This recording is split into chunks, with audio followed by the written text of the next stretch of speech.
There are several types of daily review decks: individual decks based on the lesson scope and sequence, topic decks based on curriculum strands, and master decks for each year level.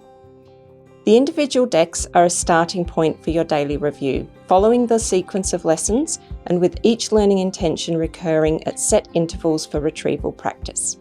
They're designed to be delivered at pace and to run for no more than about 10 to 15 minutes, so it's important to have a few ideas in mind on how to adapt the decks so that they're most effective. For example, rather than labour over slides with unknown content, these can be noted, and then you can come back to those later with reteach materials or in another lesson. There are other ways that decks can be adapted or created based on the needs of your students. There are topic decks for each strand of the curriculum, such as measurement, number, and so on. The number decks are further separated for ease of use. For example, there are decks for multiplication and division, addition and subtraction, or fractions. The topic decks are arranged in order of progression of the skills and concepts and include slides from each year level's learning intentions.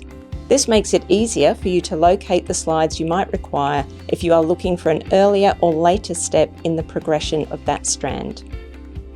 Each year level has a master deck for each term, composed of slides from all of the topic areas covered in that term. These can be used if, for example, you're not following the OCA lesson sequence and you want to select slides for the unit that you are teaching and then copy them into your own daily decks.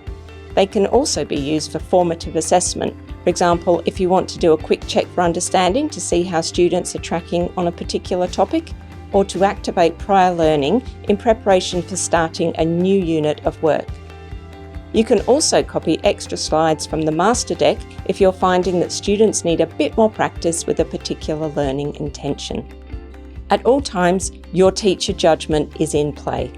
If you're seeing that all students have clearly mastered a concept, you can delete those slides or reduce the number or frequency of them. That is when you can look at the topic decks to find the next step if that's appropriate, or replace the slides with something that students would benefit from having more practice on. If some students have not fully grasped a concept or skill and require further practice, you can continue to include slides beyond the time in the schedule to give them the opportunity to master the content. Other students will not be disadvantaged by the additional exposure, as they will be solidifying their understanding and building their automaticity. A daily review schedule of practice and retrieval of skills and concepts is a crucial component of robust maths instruction, so it's definitely worthwhile utilising the options available to create review decks that support your students' learning.